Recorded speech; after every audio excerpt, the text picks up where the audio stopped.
One of the great strengths of PHP is its ability to process our application's form data on the server side. In fact, we could go a step further and generate the forms using PHP code. We've generated HTML from within our PHP code, so we know how to do that. Here's an example of a simple login form. It has two fields, username and password. It's beyond the scope of this course to discuss the HTML form tag. However, this is a simple example with two fields, username and password.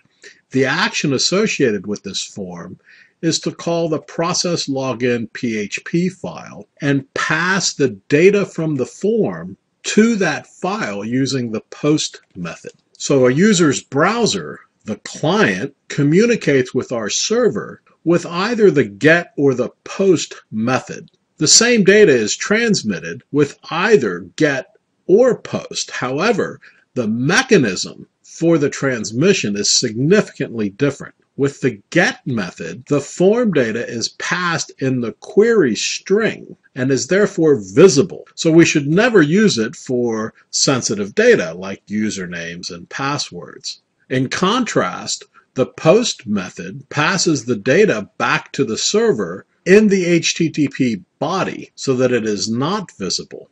Another big difference is that the get method may actually be limited in the amount of data that can be sent back, whereas the post method has no limit. In both cases, the get and the post store the form data in key value pairs, giving us access to that data on the PHP side using the associative array syntax that we're comfortable with. To access the data, PHP provides us super globals. This is a new concept. There's a set of super globals that are populated automatically for us by the PHP preprocessor. Two of those are the get and the post super global. When the data is passed back to our server using either get or post, we can access that data using the get or post super global and the associative array syntax that we're already comfortable with.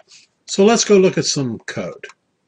Here's our login form. Simple form, username and password fields, and a submit button. Here's the code that generates that login form. The HTML code is, again, beyond the scope of this course.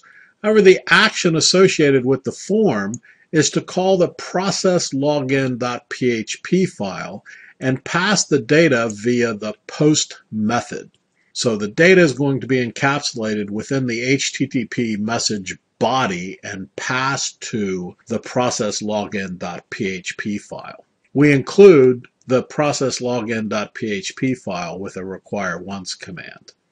In processlogin.php, the first thing we do is make sure that the username and password fields that are in the associative array in the post superglobal are not empty. Then we drop into the if block and we trim the values of username and password. The trim function deletes extra white space on each end of a string.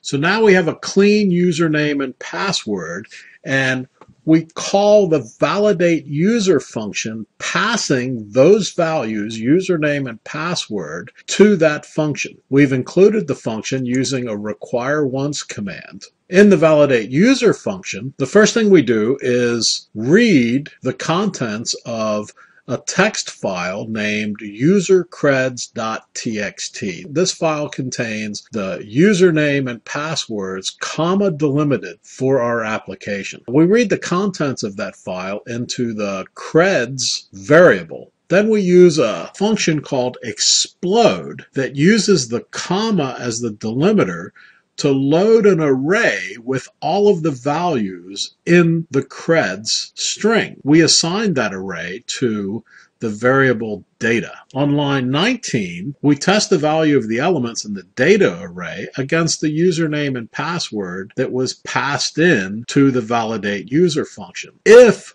both the username and password match those that we read from the user creds text file, using the header function, we redirect the user to a login success page. Otherwise, we echo an invalid login attempt message. So let's see how this works.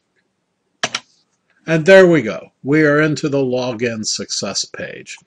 Had we failed the login, we would have gotten our invalid login attempt message. So a pretty straightforward way of processing a login form, or in fact any form, using PHP and the post method.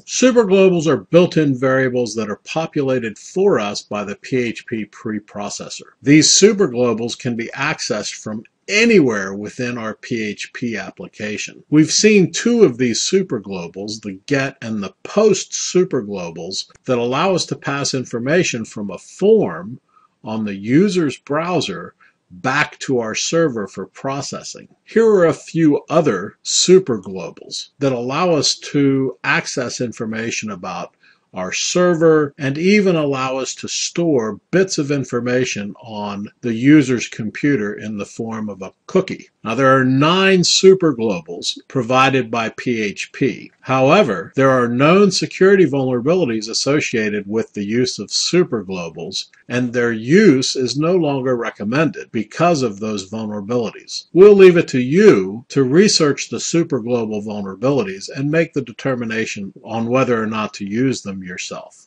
Cookies are small bits of information that we can store on the user's computer, on the client side. Common use of a cookie is to store a username and password, or the user's preferences on our website, or the date of the last visit on our website by that user, shopping cart contents, and other small bits of information that we can use to initialize the application when the user next visits.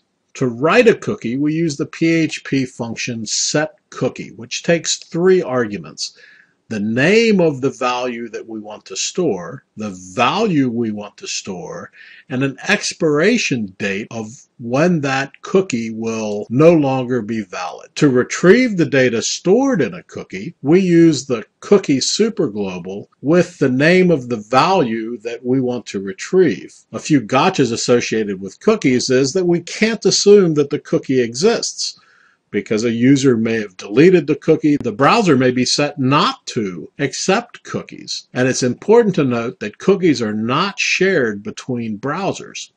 Now, we'll discuss the session superglobal.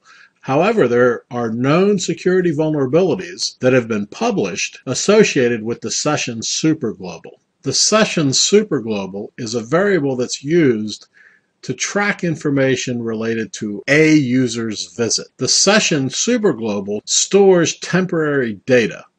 When the user leaves the site, the data is deleted. The basic mechanics for managing a session are: 1, to start the session. Once the session is started, we can store values associated with that session. And at any time, we can destroy the session with the session destroy function. To store values associated with a session, we use the session superglobal using the value name as the key. Then to retrieve that session data, again, we use the session superglobal and the value name as the key, which will return the value of that session variable. In this exercise, we'd like you to create a login form. A login form with 2 fields, one for username and password. When the user submits the form, transfer processing to a PHP file. Ensure that the user has provided the requested information, and if they haven't, then provide an error message. You could redirect them to an error page. If the required information is provided, then call your validate user function, passing the values that were provided by the user. Now modify your validate user function so that it reads the username and passwords from the usercreds.txt file. Then test the value that's passed into your validate user function against the values in the usercreds file to verify the user's username and password. If the values are not correct, then provide an error message or redirect to an error page. If the values are correct, then redirect the user to the loginsuccess.php page.